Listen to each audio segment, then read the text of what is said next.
don't think you're able to see my video, are you?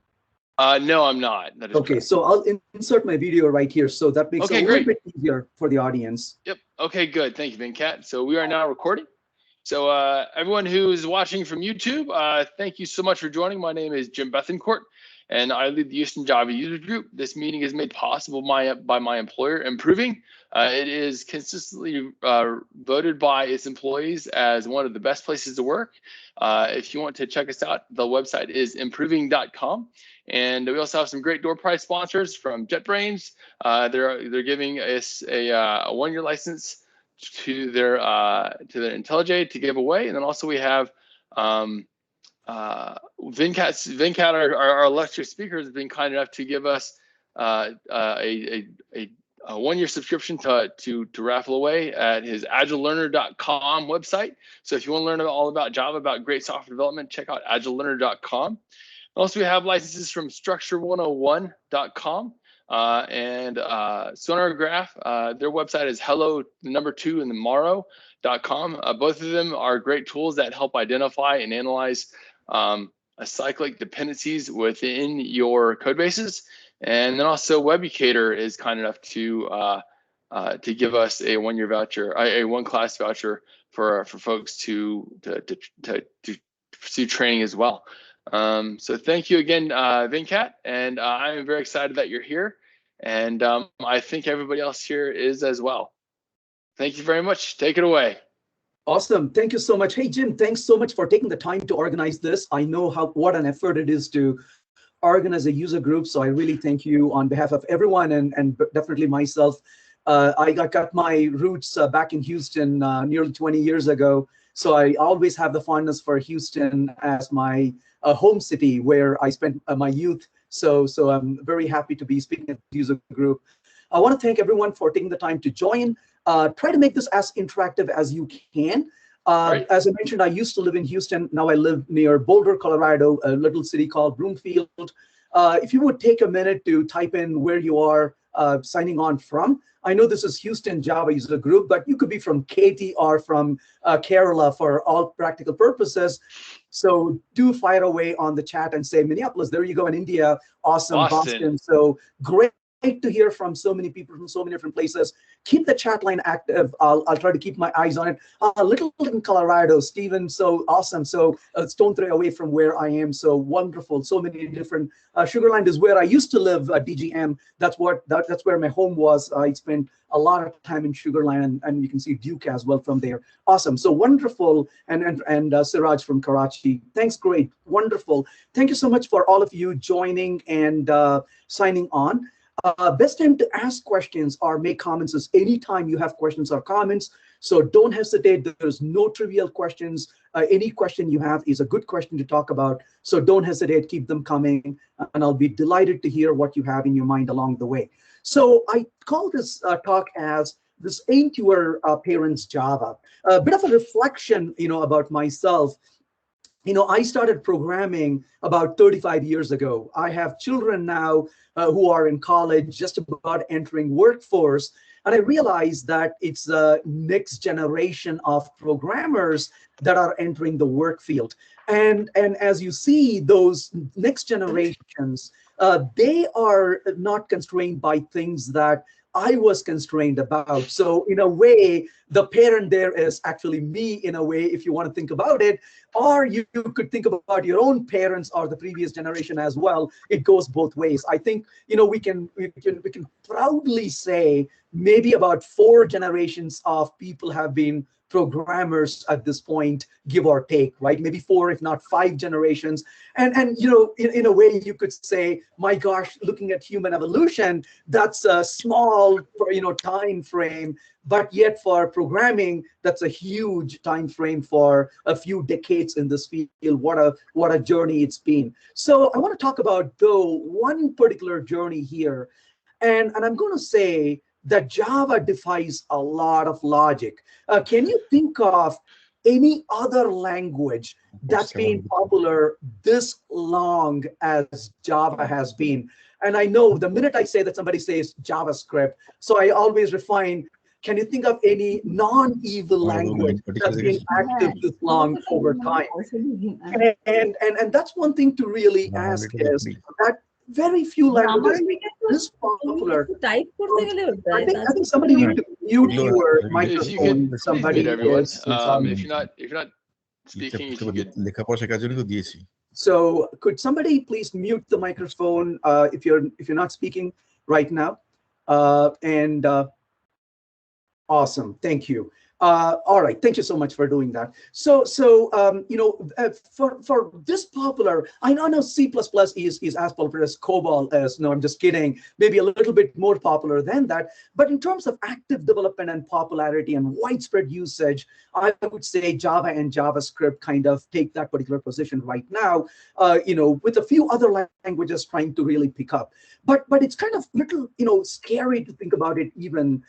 Java has been around for more than 25 years. In fact, it's been 26 years since Java was introduced. And Java has been a very interesting journey. And I'll be absolutely blunt and honest about it. If you ever watch one of my videos back from 2007, 2008 timeframe, I was that bad guy on the other side of the picket line, constantly complaining that Java development is too slow. I don't like Java. I was one of the biggest critiques of Java. In fact, I used to get emails from people saying, Venkat, I hate you because you hate Java. And people loved Java so much that they had to hate me because I was hating Java back then. But of course, all that changed for me from the slow development days of Java to where it is. And the game changer for me was Java 8.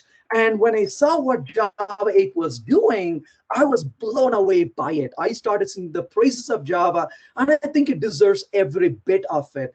And since then, of course, I've been really talking a lot about Java in terms of what Java provides. And of course, before the time of Java 8, we were able to do imperative plus object-oriented programming, but now we can do imperative plus object-oriented programming plus the functional style of programming.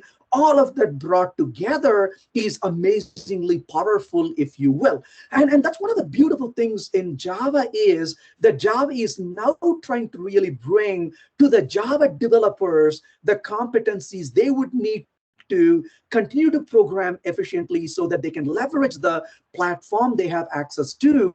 And that's one of the biggest strengths of Java is Java as a language is no longer the weakest link. It doesn't have to be the weakest link, but it was. And as William says, that's the excuse we often gave. So we said, hey, the platform is great, the JDK is great, and sure it is, but that doesn't mean the language doesn't have to be great. Why can't it be equal rather than being less than? That's the whole question we want to answer. And that's exactly where Java is heading, is that Java is actually quite powerful today as a respectable language in a lot of different ways. And that's one of the biggest benefits. Of course, in Java 8, we had functional programming capabilities added to Java.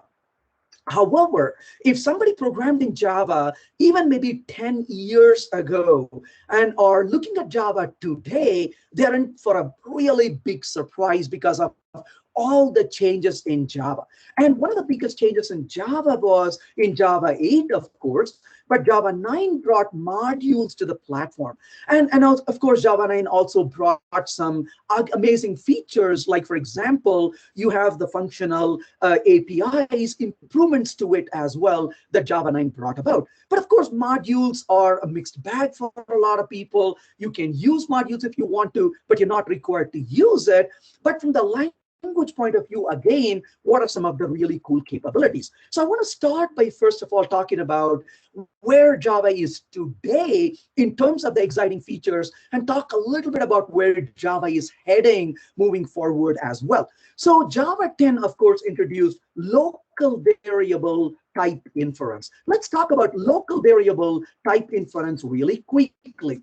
So if I say string greet is equal to, let's say, hello, and then I'm going to output, let's say, greet right there. You can see that from the output, it's a hello that it printed right there. However, I can simply go over here and say var instead of greet, instead of string, and the code still works. Let's talk about this for a minute.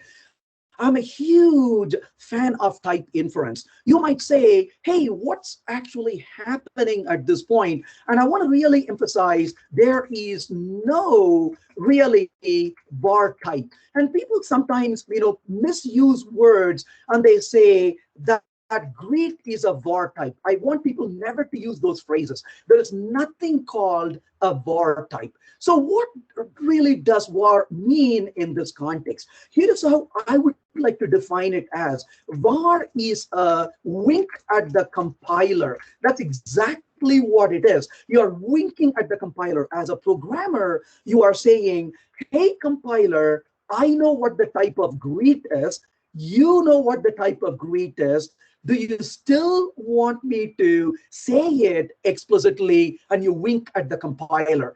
And the compiler says, no, thanks, my friend. I know what it is. Let's not worry about it. Let's keep moving. Now, just to emphasize this is type inference. The other day, somebody blurted out saying, oh my gosh, Java is becoming JavaScript. That's insane statement to say. Java will never be evil. So the point really is that var is not dynamic typing, it is type inference. So just to emphasize that, so I've used the word string here, as you can see right there. Now let's go over to the command prompt for a minute. Let's do a Java-C -d temp classes, and I'm going to compile the sample.java into the bytecode. Now I say Java P, and I'm going to take a look at the temp classes sample.class, and here is the bytecode.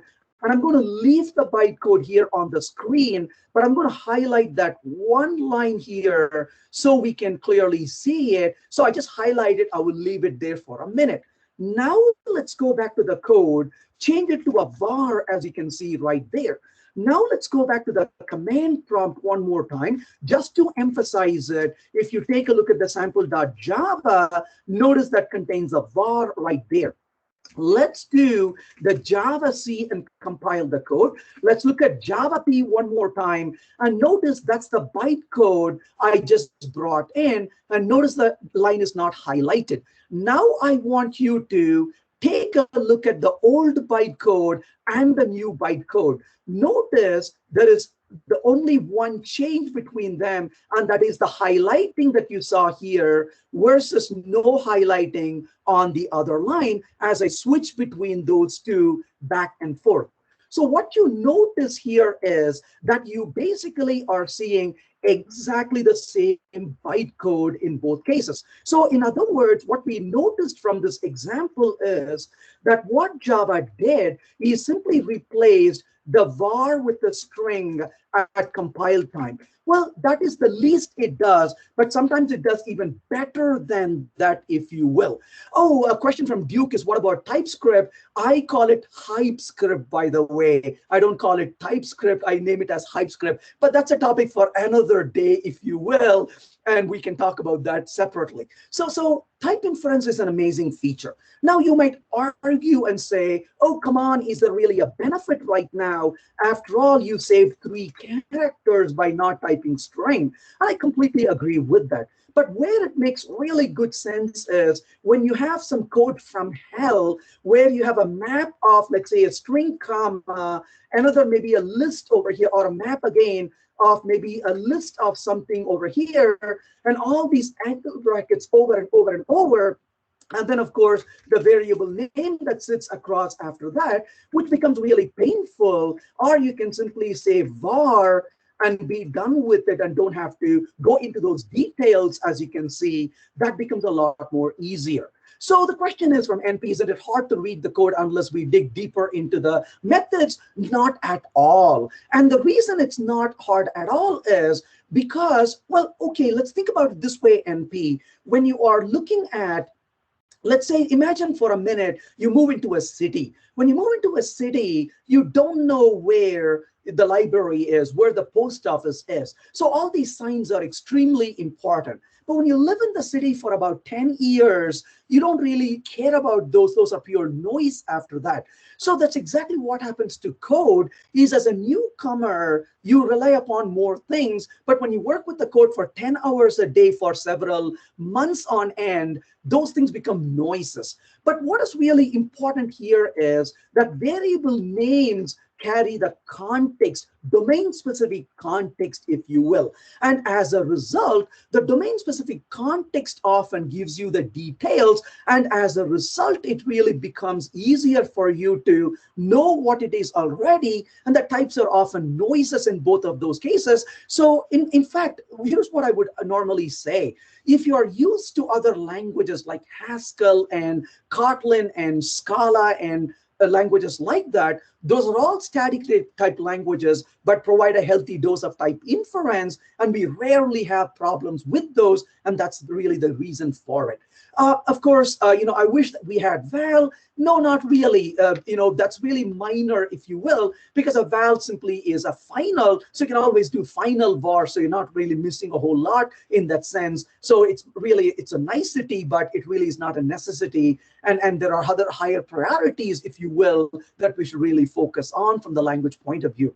And of course, to see what the return types are, that's not a problem at all, because the return types are always required when you define a function. So as a result, you're not inferring the return type in a function. This is only for local variables NP. That's where we are using. So the context is pretty really tightly bound, if you will. So that's not an issue. And of course, Mozart says, what a beautiful name. Mozart says, got used to lambda val instead because of using in Java 8. Well, again, lambda also has bars. There's no vals in the case of Java. So how would does var play with the generics? They play exactly the same way, but you got to be a bit careful about it. That's a really good question, Duke. So for example, if you were to say, for example, a var, let's say list is equal to new array list of, let's say, integer, then the type of list is an array list. But what you don't want to do is, please don't do this, right? So this is a terrible idea because this becomes an array list of object. So it plays okay as long as we know the rules, and there's a do's and don'ts you want to avoid really carefully, if you will, and just be a little bit careful when it comes to using it. As long as you are careful about it, it would just be fine. So it plays really, fine. We just have to be careful that we get really what we are asking for. Now that we talked about those, how much is Java 11 or later stealing from Scala? James, I would definitely oppose using words like stealing. And the reason is we work in a field where we constantly have to learn from each other. And in a way, we are assuming that Scala was created by God and they didn't really learn from anything else, right? Which is not the case. So languages constantly learn from each other. Language designers constantly learn from each other. So I would definitely refrain from using such words. What is really important is we push the boundaries of the field. That is the most important thing. And that's why it's important to keep the focus on those. And of course, why is he on a hill so we can hear him? That's funny, RJ. Well, actually, that hill is not far from my house, actually. So that's the famous Flatirons of Boulder. You can tell your son to Google for Flatirons of Boulder, and you can read about it, or he can read about it. So will I? Well, I did put stealing in the quote for soften the inference. No, I get it, but I really want to refrain using those words. Thank you. Now that we talked about the type inference and how that actually works, let's talk about a few other features. Now, before I start on this, I said Java 11 and beyond. I'm not going to be telling what version of Java each of these came from. Part of the reason is I'm really not good at remembering those things.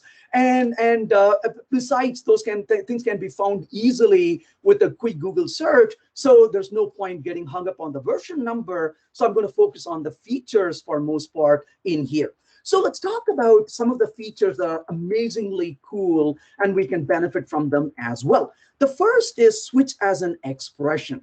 Now, before we talk about switch expression, in the functional programming world, there are no statements. Functional programming only has expressions. Now, I'm not a fan of statements because statements force mutation. As you know, an expression can return a result, but a statement does not return any results. So by nature, the way you have to use a statement is by forcing mutations on them. So in functional programming, of course, because they're built with expressions, you get used to really programming with expressions. Now, switch in Java predominantly had been a statement in the past. Now, because it's a statement, obviously, there are some problems you have to work with. So the first problem with switch as a statement is that it forces mutability on us. The second thing is it forces us to use a break statement. If you don't put a break, obviously, the code would misbehave and flow through into the next one. Excuse me. And that's not a good thing.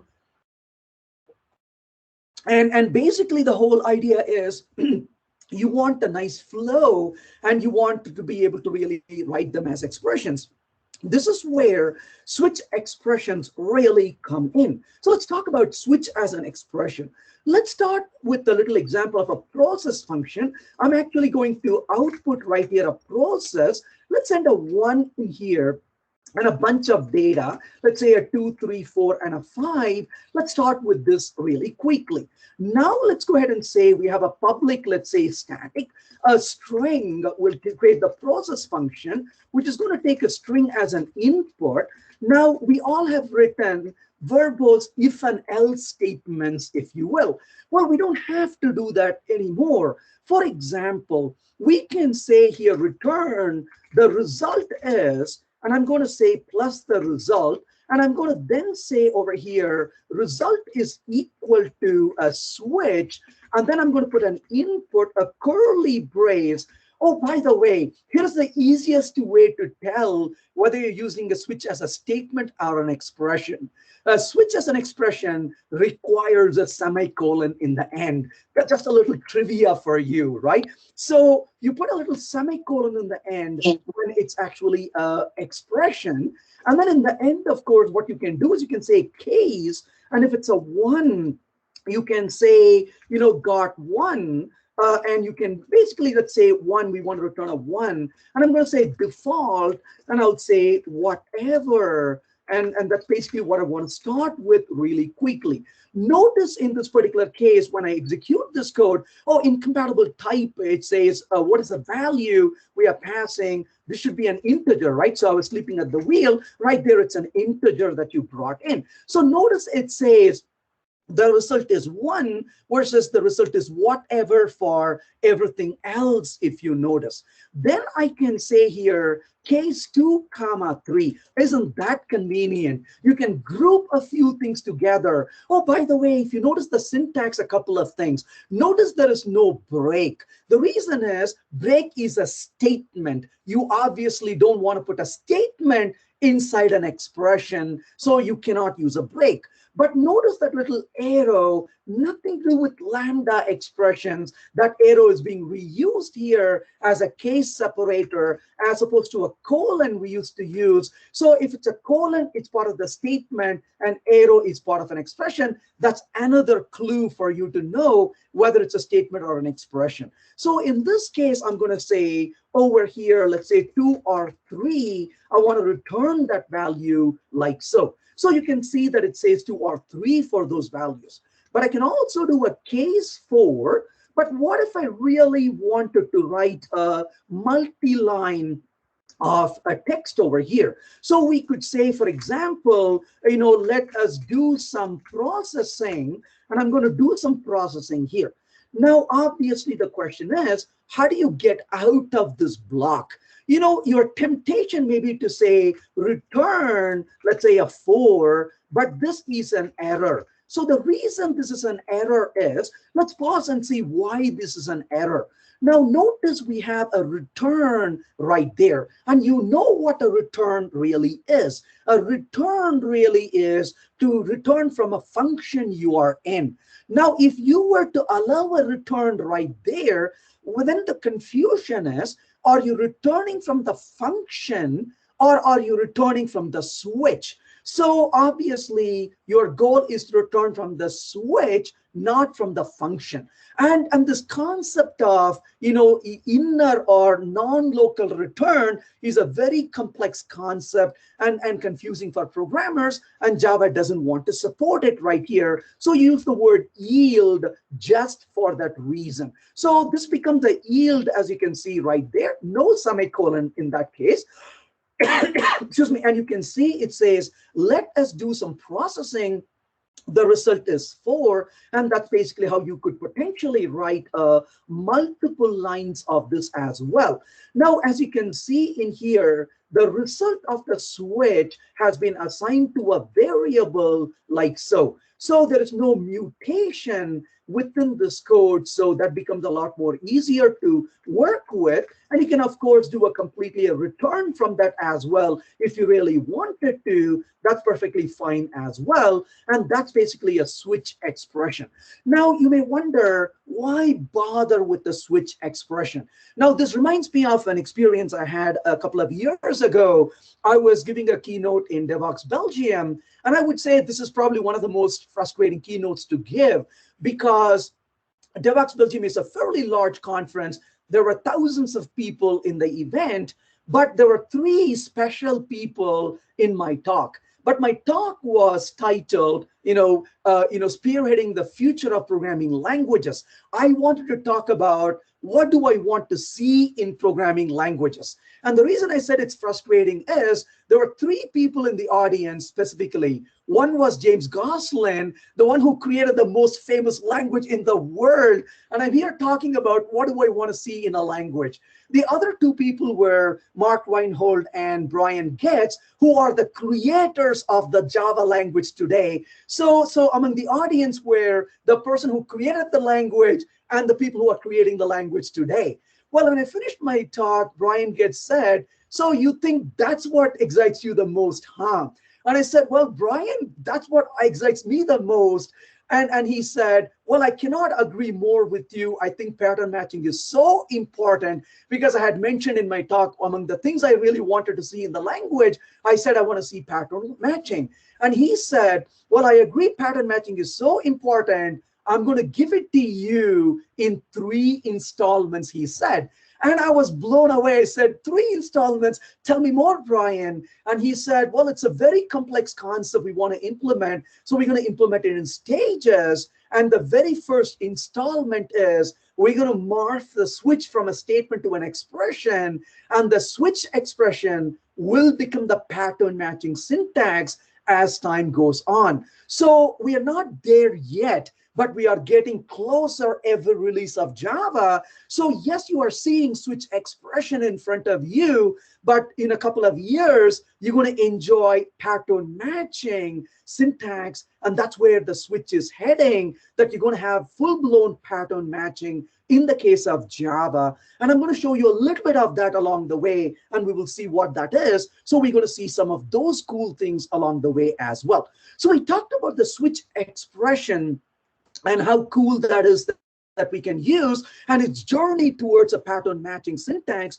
where we are heading to. Oh, Duke says pattern matching is cool. Deconstruction is really cool. Well, actually, I get really excited about stuff, and probably people who know me know that.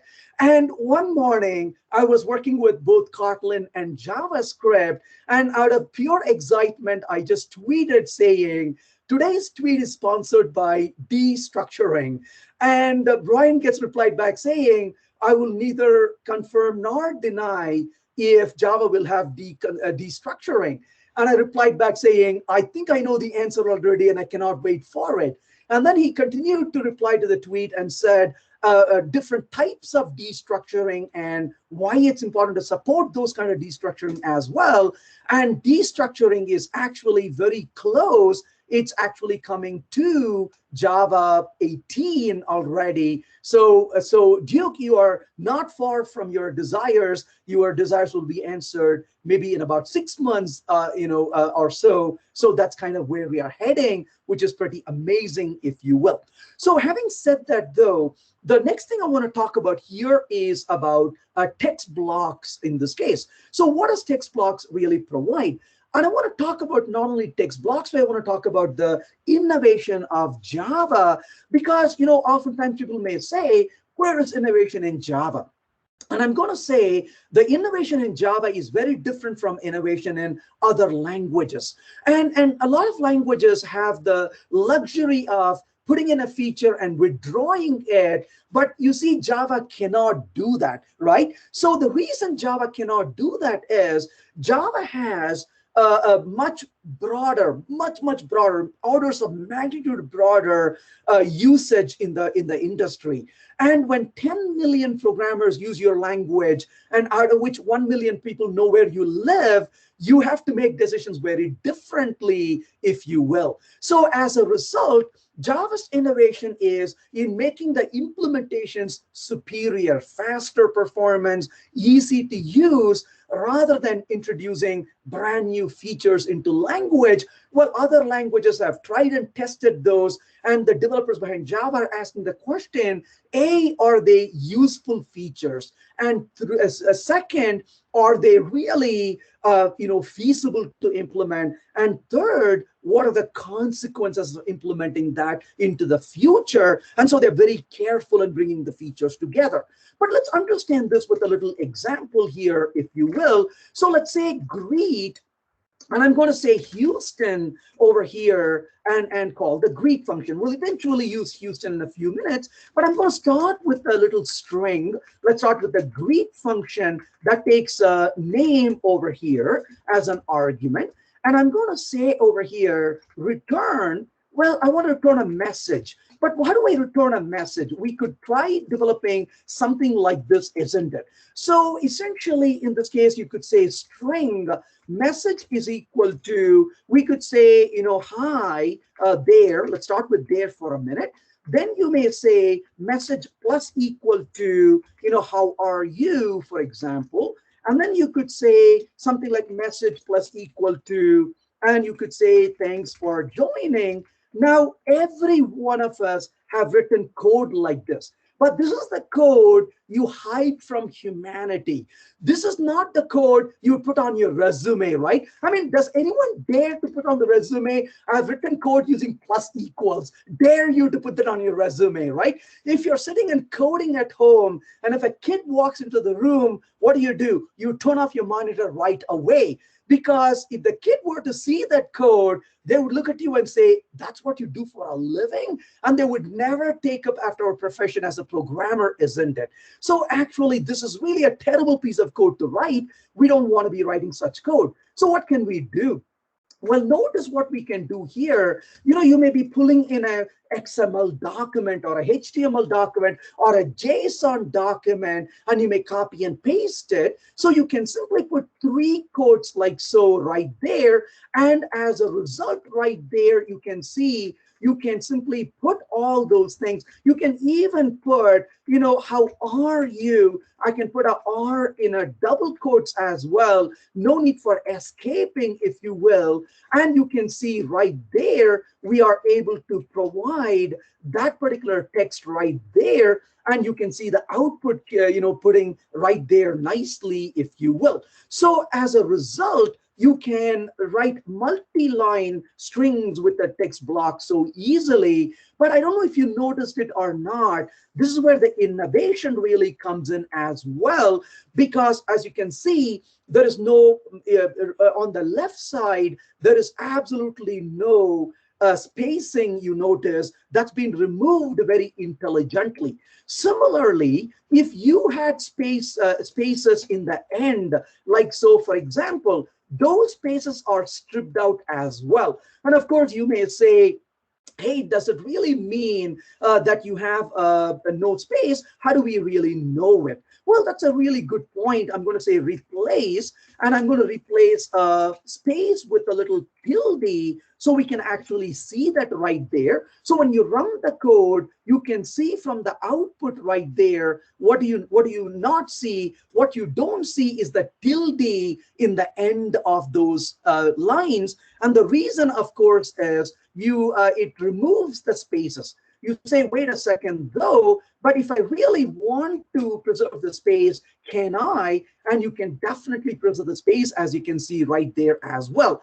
And of course, you say, all right, but I really want to merge those two lines together. Well, you can definitely merge them together as well. As you can see right there, you can see that thanks for joining is on the same line as how are you. So there are some really nice ways of working with this. And of course, if you really indent even further, you can see the indentation show up on how are you, the squigglies, tildes appear right there. So that's basically where those indentations have been removed in a sensible way, but there's indentation in front of how, but there's no indentation in front of the H over here in front of I, and nothing in the front of P as well, as you can see. And that's basically what you have here. Now, one common question people often ask is, hey, that's great, but why do they really deal with spaces like so? The reason is you might copy and paste from a HTML, XML, or JSON format. And imagine you're writing a test case and you want to use a sample JSON from a web service. You can just copy and paste it into a test and don't have to be stripping out all those spaces in the code. Becomes a lot easier to work with as well. That's one benefit you get. But of course, having said this, though, you may say, how in the world do we really bring in a name into here? So I could say a %s, if you will, and then I can say return string.format, and I can then say comma name, and then I can return hi Houston, as you can see right there. Now, people often ask, what about an interpolation? Or why can't we really have interpolation in here? Well, there's a reason why we don't have interpolation. This is where I truly believe innovation of Java comes in. Now, while this feature is just absolutely amazing and powerful, Java does not want to add any overhead to your program during execution. It might surprise you to know that the entire text block concept is a compiler concept. There is no text block in the bytecode at all. So if you go to the bytecode and do search, you will not find anything related to text blocks at all. In fact, just to emphasize that, notice this code is working fine. But if I go back to the command line and I'm going to compile the code right there, and I'm going to take a look at Java P and look at the bytecode, guess what you have? It's a load C string, as you can see. So at the end of the day, all you got back was simply a string. So the compiler did all the work for you. And you can see hi %s/n, how are you, with the escape sequence right there. And then thanks for joining and all that sitting right there. So the compiler completely replaced the text block with really a string under the hood. And as a result, there's no overhead whatsoever. So it's purely a compiler syntax sugar. That's what it really is. And that's basically what you're seeing right there as well. So we saw text blocks and the innovation behind the text block, and that gives you multi-line string. It gives you no reason to escape. You can put any character you want in it within limits, of course, and then you're able to really bring the flexibility of multi-line syntax. Now, I do have to admit, I have used here docs in other languages, Ruby and Python and Groovy and so on. And I do have to say that it always leaves me a little bit frustrated because there are rough edges around them. And Java has done a much better job, in my opinion, in terms of how they handle it, a much nicer experience overall in terms of how we are using it. So now we want to talk about one other thing, which is records. I'm a huge fan of records as well, but let's talk about what records do. Let's say you want to create a class called location. So what do? You define a location, then you say private, maybe what is the use case for records? Well, yeah, exactly. That's where we're getting, right? So let's say you write a class called location, and you say a private int, let's say a lat, and let's take a double here, if you will. And then let's say, if you say a private, let's say double long, a lon as well. So we're going to provide both of those. Now I need to provide a constructor for location. So I say double lat and double lon. And then of course, in this case, I may say this dot lat is equal to lat. And I may say this dot lon is equal to lon as well. So we may provide some of those in here. And then of course you say you're not done yet. You may have to provide a public double get lat function, which is going to return the lat, if you will.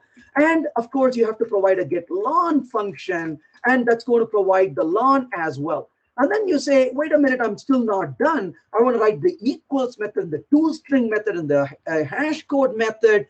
And you say, oh, come on, Venkat, that's not true at all. I don't write any of that code. I define a field, then I gently right click on it. And before I can blink my eyes, the IDE vomits the rest of the code.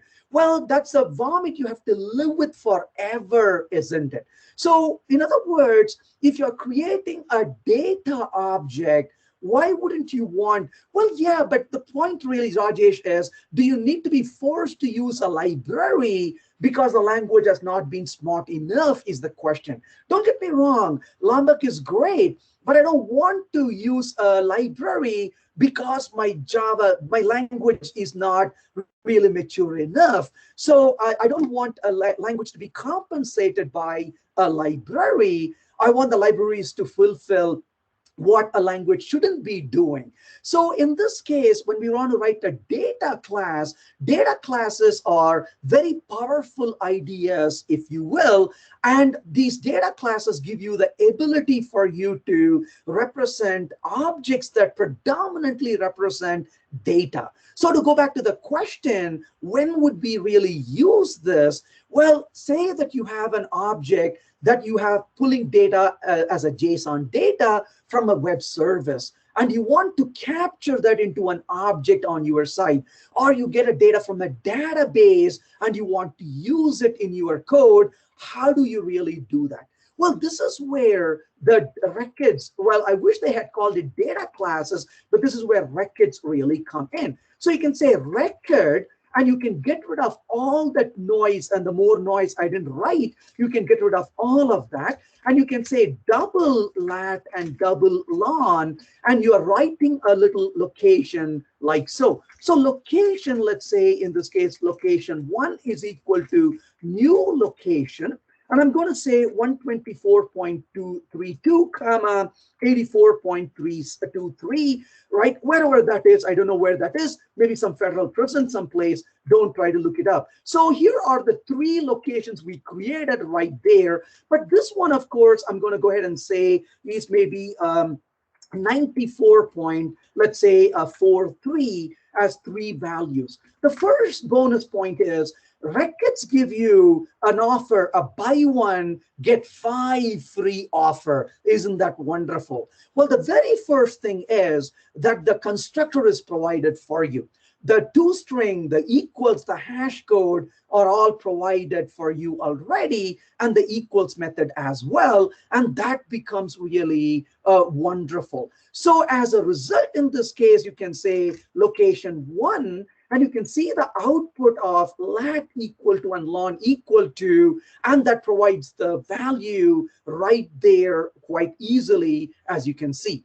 So then, of course, the next thing here is that you can also say is location 1 equals to location 2. And notice the result here is either location 1 is equal to location 2. And I'm going to ask for the equality. And notice that it says true right there. And of course, as a result, in this case, if I say location 1 is equal to location 3, and the result, of course, is a false because the values are not equal. Now, just to be clear about it, if I ask the question, is location 1 double equals to location 2, Well, you know the answer for that. They're not the same object. So it's a false, but they are equal in value, not equal in identity. So that's basically what you're seeing here is by way of comparison, you can see that the equals is provided, and so is the hash code function provided as well.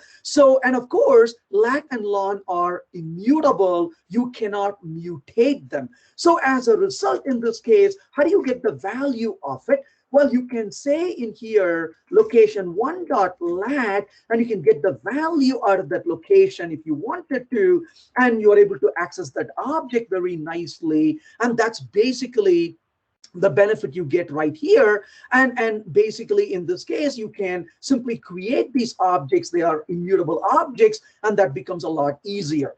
So, well, what about the byte coding here? Oh, absolutely. Before I show the byte code, let's talk about it. First of all, a record inherits from a class called record. Oh, Shreyas, if you want to write methods, you can write methods and you can override methods anytime. Absolutely, you can go for it, but be very careful though, right? Because if you do write your own hash code method, you got to make sure it is consistent with the equals method as well. You're opening a can of worms, so be careful about it, but you can if you wanted to. But what does a record do? Couple of things. A record inherits from, extends from a record. So as a result, you are not allowed to inherit from any other class. You cannot extend. You can implement interfaces if you want to. However, that's perfectly fine. That's acceptable. So let's go over here and take a look at this really quickly. So let's go ahead and say Java C, compile it, and look at Java P and look at the bytecode. And what do we see? Well, actually, in this case, I want to see Java P temp classes, if you will. And I want to look at the location.class. And you can see that in this case, the location is really extends the Java lang record, like I talked about. You have the constructor written for you already right there. And you have a toString method, hash code equals, and a lat method you can see, and a lon method written down as well. So that's basically what's being generated, as you can see. Now, having said that, though, there are times when you want a little bit more control, if you will. So you can say public location. And in this case, you can say if, let's say, lat is, so latitude, let's say, is greater than 90, then what do you want to do? You can say, for example, throw new runtime exception. Maybe you can say invalid, and you can blow up, if you will, as an example, if you will, and you could do something like that, whatever the value is, right? So 180 or 90, whatever that may make sense, you can do that based on your domain and the knowledge you have. You can write that code. So if I say 224 right there, you can see that it blew up with an invalid. So you can write overwrite that canonical construction if you really wanted to. That's perfectly fine as well.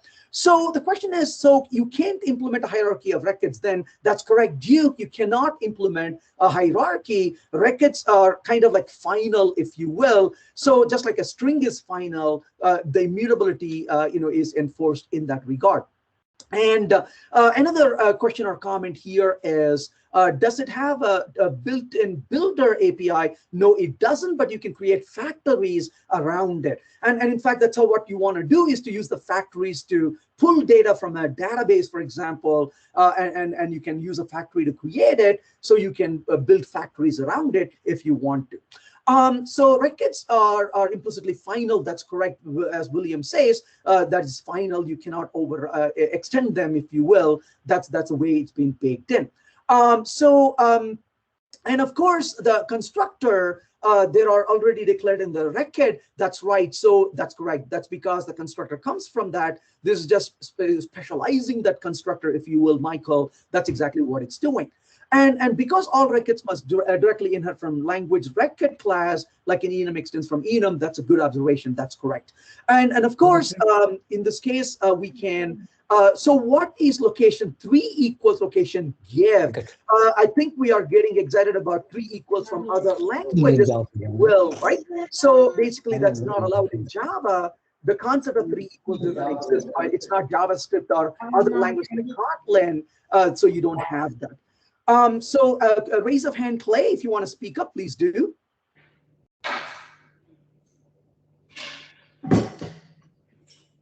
Nope, I didn't hear Clay speaking. If somebody who is turned on their microphone could please unmute it, or rather mute it for me. Thank you. I think I've taken care of that, Venkat. Is it good now? Yeah, we're good. Awesome. Yeah. Okay, wonderful. Thank you. So essentially, one other thing I want to really mention here is yet another feature which is pretty awesome, if you will. So this is about the time when I normally complain that I really wish Java had tuples. And Java doesn't have tuples, but you can come pretty close to it using records, which are local records you can actually create. Let's look at an example of that. So let's say we have a string of, let's say, list of strings. Let's say pickers is equal to, let's say, a list of, let's say, GUG and MSFT and let's say AMZN. So I got 3 different stocks right there. Now, what I would like to do here is I want to create a function, let's say public let's say static integer, let's say get price, where the price is going to take a ticker as a value. And what it's going to do is to simply say return, let's say math.random times 1,000. And I'm going to go ahead and use that particular function. With that function, I absolutely predicted the stock market, as you can see right there. So now what I want to do is, so essentially, I want to specify a tickers.stream, and I do a map over here. And I'm going to say, given a ticker, I want to call the get price on the ticker like so. And then I want to, let's say, print it, let's say for each, let's say system.out and print line, and I want to print it. So in this case, it's going to print the values, as you can see, but that's not very helpful, as you can see in here, because that's only printing the value.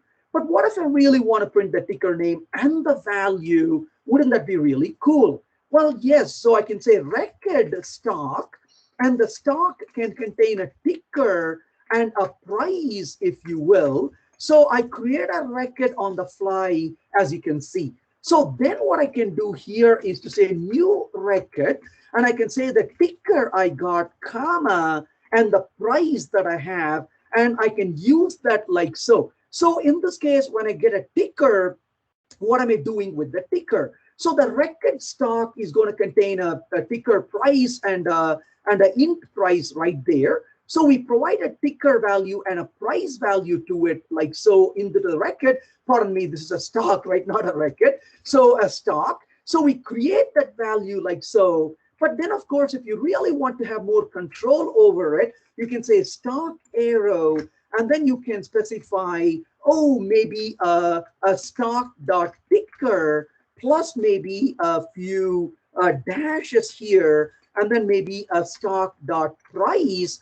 And you can use that kind of code as well, and you can nicely get that information going, as you can see right there. So pretty powerful. That's actually a local record that you just created within this particular function. Very, very powerful feature that can be really useful, kind of deals with not having a tuple, but comes in really handy to do some type-specific information. It really enhances the map right here without the struggle to say, how do I really work with it? Boom, you can put that in there and work with it. That becomes really nice.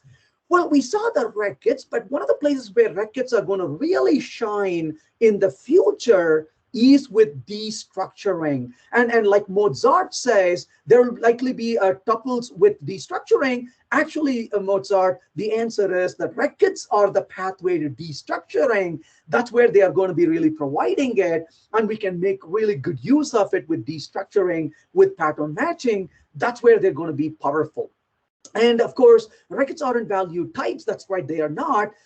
Two records are equal, might be double equals. Well, maybe not, right? So value types doesn't always mean that they have to be equal, because you value types doesn't mean their identity is equal, though, Duke, because value types are really objects that can be created on the stack rather than on the heap, but the identity can be still different from each other. So those concepts are orthogonal to each other. All right. So with that said, let's talk about smart casting. This is what I call it, smart casting, but they call it pattern matching with instance of. But I'm going to show you two examples of this in here to see how powerful this idea really is. So let's go ahead and say we have output. Value types have no identity. Well, actually, that's not entirely true, because we're assuming that the identity really means that they have to have an address on the heap, but they do have an address on the stack. So you can have identity really defined as identity on the stack. So there's no reason why they shouldn't have identity in general. Okay, so a process basically in this case is that I want to say that I want to provide, let's say, a 1, or I want to provide, let's say, a hello in this case. So given this 1 and a hello, in this particular case, we can say that public, let's say, static, and let's say in this case, a string, and I want to define a process, let's say an object input like so right here. So in this particular case, if you were to really provide a check for if, let's say, input is, let's say, an instance of, let's say, integer like so, then we can maybe return, oh, let's go ahead and say, got a number right there, right? So let's say got a number. And maybe we'll say return whatever if we don't know what we are getting. But on the other hand, I could say if input is an instance of string, let's say, and in this case, if I say return, let's say got a string, let's say we want to provide that. So now you have a got a number and got a string, as you can see right there.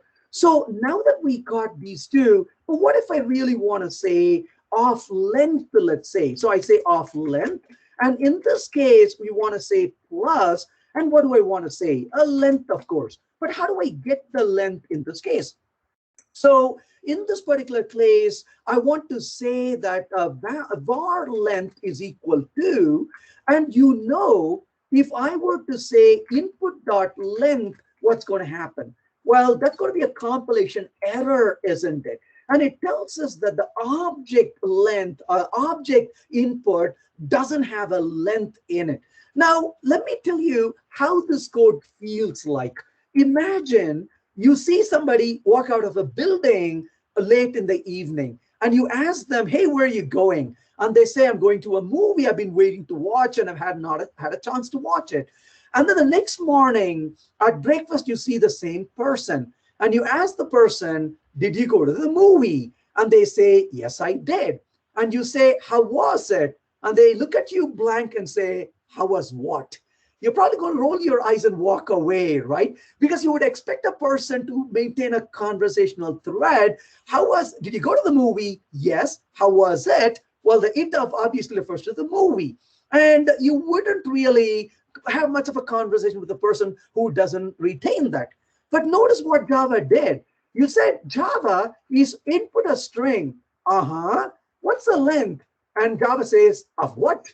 And you're like, really? You're going to do this to me? So what do you normally do in this case? And you would say a string over here, and then you would say an input like so, and then you would take that one and you would wrap it around like so, isn't it? And then Java says, I'm quite happy with it. Does anyone remember what this feature is called? They call this feature what? What do we call that feature in programming? Where you take that reference and then you put a type in front of it and you put a few parentheses around it. What do we call that, right? They call this feature, casting. Yeah, but I call it punishment, right? That's what Maybe it they call it is, casting because right? it's broken. Sorry? Maybe they call it casting because it's broken. Oh yeah, yeah. They call it casting because it's broken. You got to cast it, and James calls it ugly. I couldn't agree more. And absolutely. So I want to ask the question. You're writing the code, and the compiler comes around and says, "How's it going?" And you're like, "Yes, yes, I'm coding hard. I'm coding hard." And the compiler says, "I'll be back from lunch and check on you," and goes away to lunch, right? You kind of like sitting there and coding away. So I want to ask you the question, do you work for the compiler, or does the compiler work for you? So I want the compiler to work for me, not the other way around, isn't it? So in this case, you can remove all that fluff and say stir.length and simply say stir like so. So in this case, what you just did is they call this the pattern matching with an instance of, and this is an extremely powerful concept. Now, why do we really want to provide something like this? Because it eliminates the need for casting and reduces the verbosity in the code quite a bit. And of course, in this case, you can say stir, you gave a different name for a variable, and that comes in nicely in here. Now we can take this idea and a couple of details we want to discuss further. The first thing is, where does the stir come from? You defined it right there.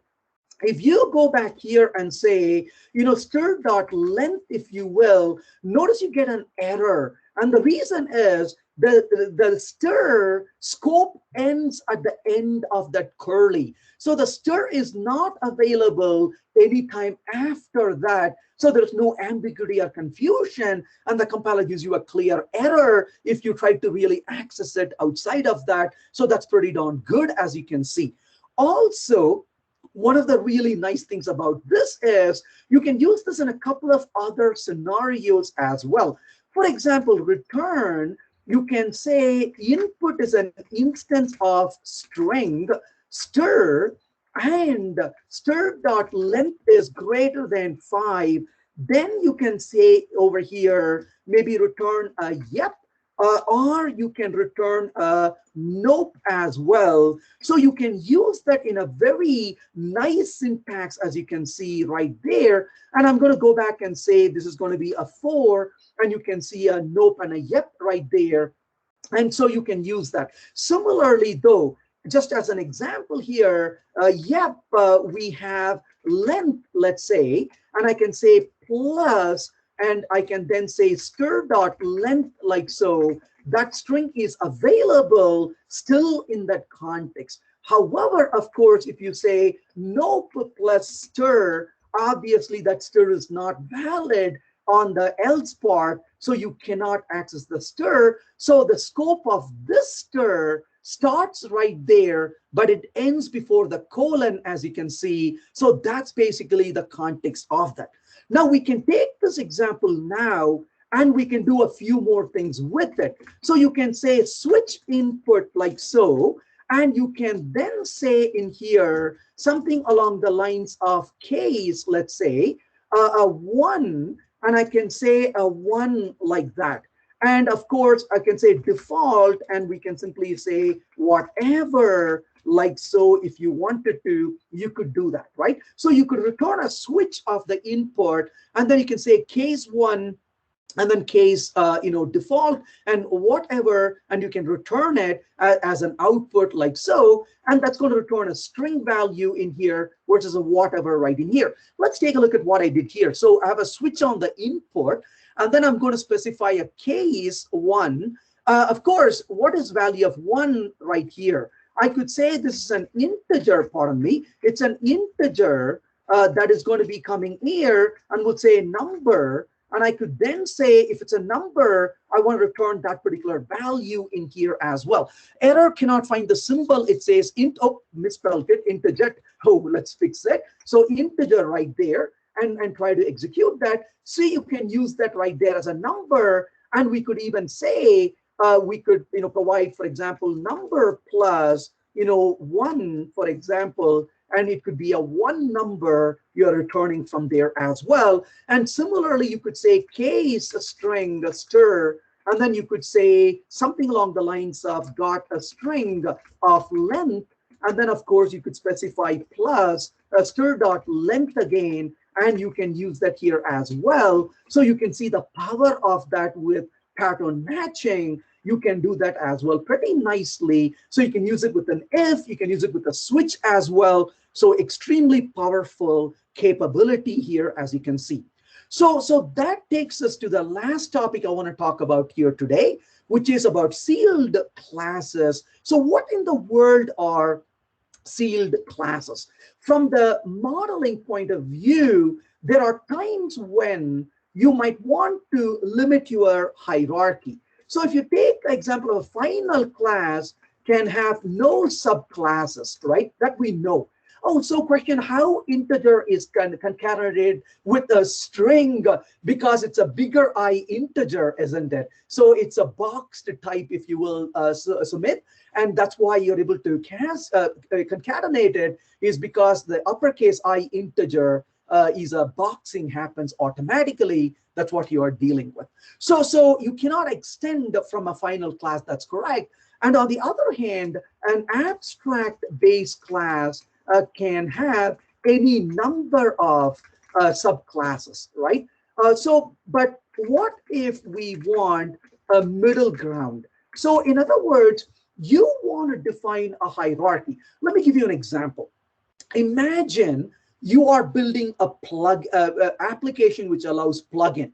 So Jim has built a very interesting library, and imagine he wants to provide a nice capability for folks like me to write my own plugins and plug it in.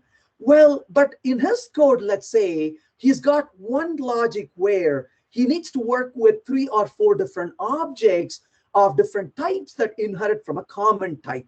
Well, the evil Venkat comes along and decides to write his own class that extends from Jim's interface, but he never handled that case in his code. And how sad that his code is going to end up failing. And he's going to come back and say, but I never meant for you to do it. And I'm sitting there saying, but who is there to stop me, right? That's why I'm the evil Venkat as I am.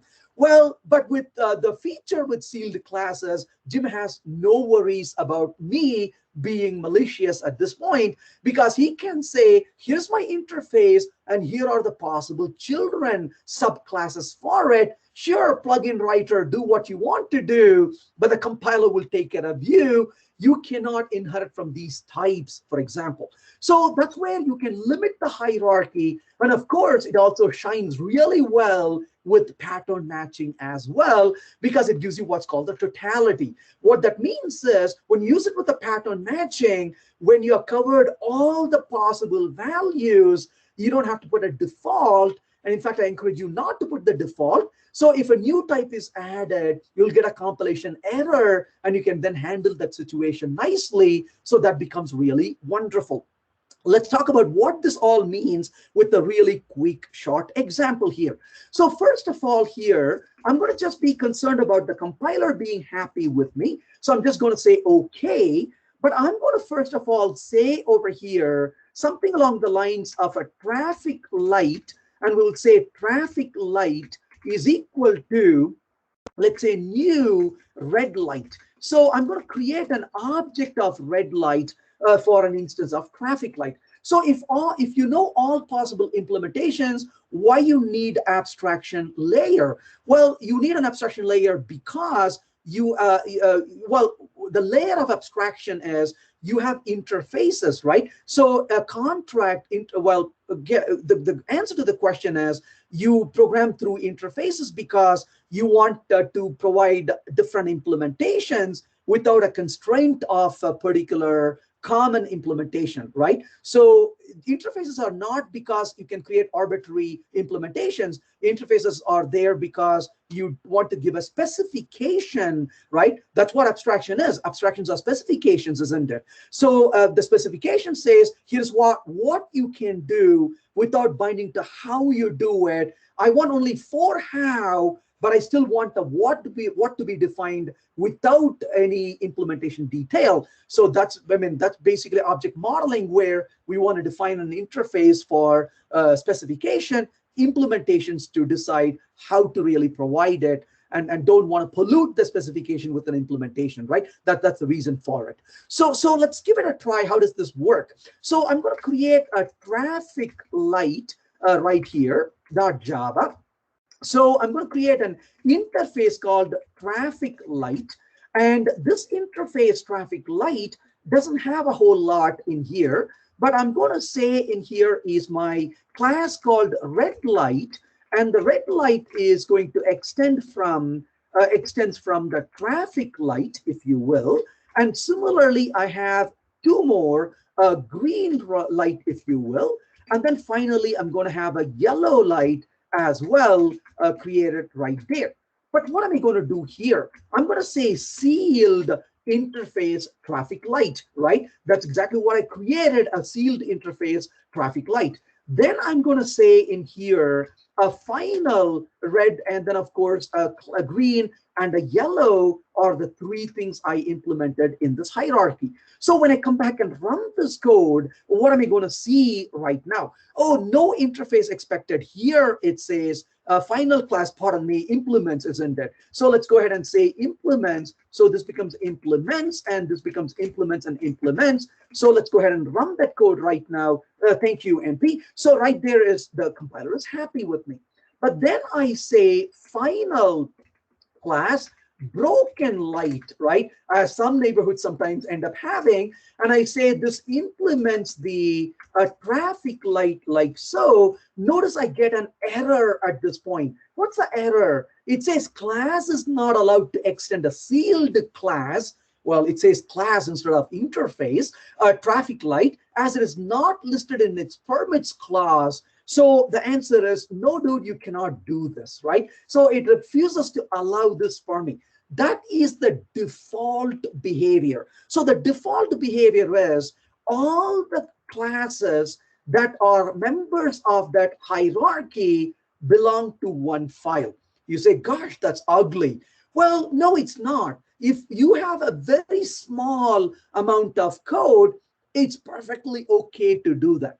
But if you do have a bigger class, or you like to have it separated, then you can obviously, you can say permits red light, you can say green light, and you can say yellow light like so, and you write a permits at this point.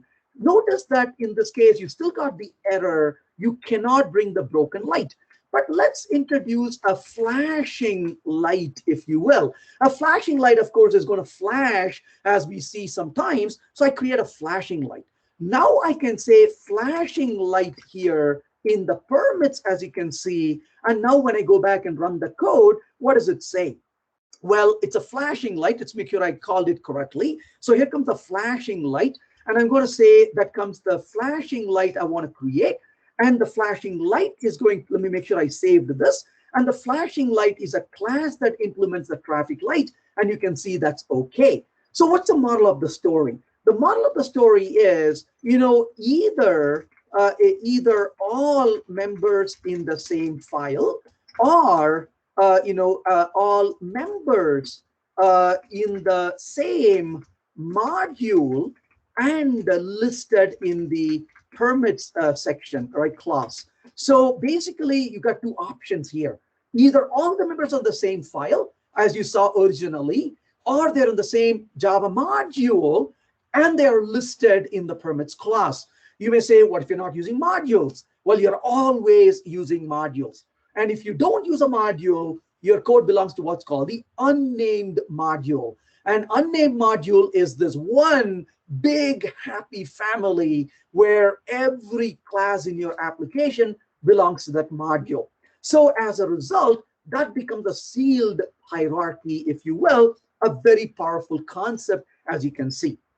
Let's switch gears a little bit from the features. So if you're not using modules, must be the same package, unnamed module. Well, no, it's not the package at all. It can be any package at that point. It just is part of the unnamed module. It's basically, if you're not using modules, then yes, it can be anywhere. You don't get the benefit of sealed as much because anybody can write code and throw it together. As long as your code is in the same deployment, it's going to be there because it's part of the unnamed module at that point. But if you're creating Java modules, then that becomes pretty powerful. So the package names have no relevance to this particular idea. All right, so where is Java heading? We talked about where it is now. Let's talk about where Java is heading. Well, I want to emphasize that the growth is very pragmatic. They're not eager to throw features into the language. That's not the goal. They are very carefully evaluating, are these features useful to Java programmers? Are they feasible? And if you introduce the feature, what it would make it harder to do in the future. They are thinking about those things very thoroughly and very carefully. They are bringing the features in. Of course, as you know, Java has now shorter release cycles. I want to really take a minute to emphasize that. I want to really emphasize this because there's a confusion around this particular concept, and it's important for us to keep in mind what that really means. And I want to emphasize that Java, so Java is not being developed on a 6 months cycle. So Java is being released on a 6 months cycle. This distinction is extremely important. So if you ask the question, how much time is it taking for a feature to be implemented? Well, who knows? 5 years, 7 years, 10 years, absolutely, right? So essentially, you are looking at the development cycle as pretty much whatever time it takes, it is going to take that. It's not on a 6 months development cycle at all. Java, on the other hand, is being released every 6 months. And that's the distinction we need to keep in mind. So there is no quality issue. There is no issue of, oh my gosh, are they going to just rush to implement? It's quite the opposite. There's no rush to implement because, hey, when you're ready, you don't have to wait longer. You can release in the next cycle. So that becomes really easy. So frequent release makes maintenance time more than development time. I'm not sure exactly what you mean by that, Shreyas, is that it really comes to certain practices that we need to think about. If your organization has a fairly good discipline with automated testing and fast feedback loops, it's no big deal at all. If we work in an organization where we do predominantly manual verification, well, we're going to pay the price for it, right? Because we don't have a feedback loop that we built in, so that becomes really hard. Duke's question, what about long-term support? Well, the good news is starting Java 17, which is the current version, we have a 2 years for the LTS. So it's no longer 3 years. So 17 will be supported for 2 years. And at the end of the 2 years, what would that be? 18, 19, 20, 22. So Java 22 will be the next LTS. And then 2 years from then, 23, 24, 25, 26 becomes the next LTS and so on. So it's no longer a 3-year cycle. It's a 2-year cycle moving forward. So with that said, there are some really big benefits that we get out of this. The first is that these ideas were being tried and tested using different project or codename project. For example, Project Panama, Project Valhalla is where the value types are being introduced and specialization of generics. I really hope to create a generic of a value type one day before I retire, I hope. We'll see how that goes. And similarly, a lot of these things were tried in Project Amber, which was for reduced verbosity, and the pattern matching concepts were tried out a lot over there as well. And if you ask me, one thing that I'm absolutely excited about is Project Loom, which is going to have the virtual threads or fibers, which is going to change the way we do asynchronous programming in Java, a very, very powerful concept. And I can't tell you how eagerly I've been waiting for that. We're probably a little bit while away from really getting access to that, but it's an amazing concept. Maybe a couple of years, I would think at least, would be really nice that when it comes out. But you could ask the question, why is it taking so long? Part of the reason is, imagine you have a feature in your application that's going to require changing every single function. Well, that's exactly what Project Loom does, because they need to turn a lot of function into non-blocking functions. And that's a journey that takes a long time, because they got to revisit every single function in the Java language, in the JDK, and revisit it. So for example, sleep becomes non-blocking. So when you call a sleep on a function, it's not going to block and wait on it. So as a result, you're going to get benefits out of it. I would be very careful recommending Akka for that reason, by the way. Very, very careful. I know you put a smiley on it, but I wouldn't take that so easily, because there are other issues that you need to really deal with it. It's not a one-to-one transformation from one to the other. So I would take it with a huge grain of salt, and we have to be careful about it. So a lot of good developments in the language, as you can see. I am really excited about where Java is heading. And of course, so how does Loom interact with things like JDBC? Oh, absolutely. That's again where the benefit is going to be, is the benefit of using the non-blocking calls. That's where you're going to really see the benefit. Imagine you have a Spring or a Micronaut application that calls into a database. You can turn those calls into non-blocking very easily. And as a result, you got a much better throughput.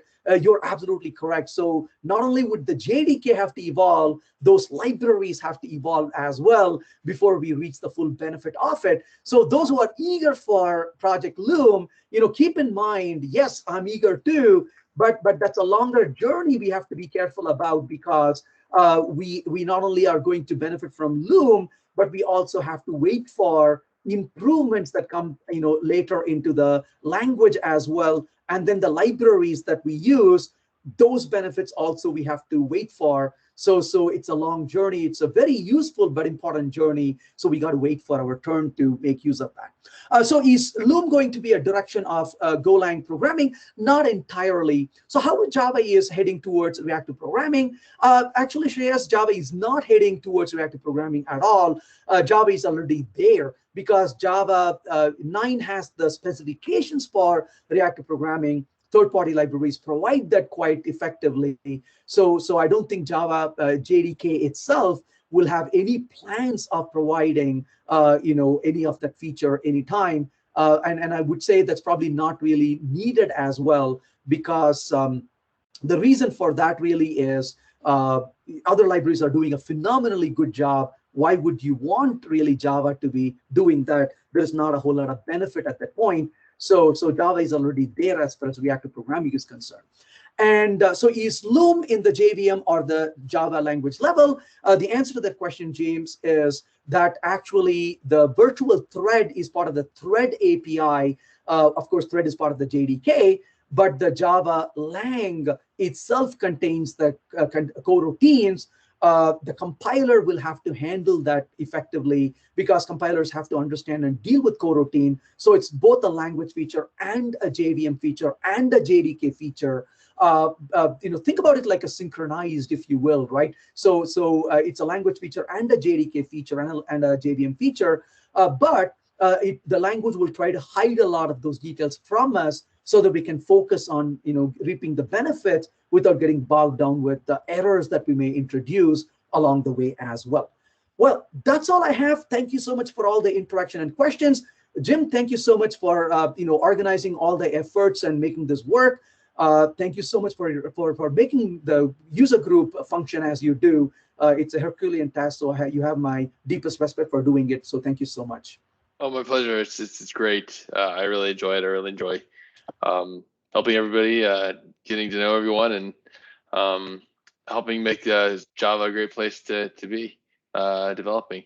So again, if you haven't left yet, there's a door prize link. Let me grab that again from my email, and I will post it in the chat. And there you have it. So make sure you fill that out if you haven't yet. And again, thank you so much, Venkat. It's been really, really awesome. And thank you also for your mentorship as I've developed Refactor for us. I really, really appreciate it. Thank you. So, and if you're interested, I can definitely tell you that Improving is hiring. It's a great place to work. I really enjoy it. You can go to improving.com, or you can email me, Jim@Bethencourt. Improving.com, so we're actively hiring right now. We're ramping up. We're gonna have some serious Java stuff going on pretty soon here. So if you're interested, if you'd like to know more, reach out to me and let me know. And again, there's definitely a reason we're a great place to work here in Houston. We also have our next Java user group meeting on November 17th. Robin Fuentes will be giving a talk titled "How to Program Yourself Out of Your Job and Into a Better One." It should be a great talk, and I'm definitely looking forward to it. Any other questions? Anybody?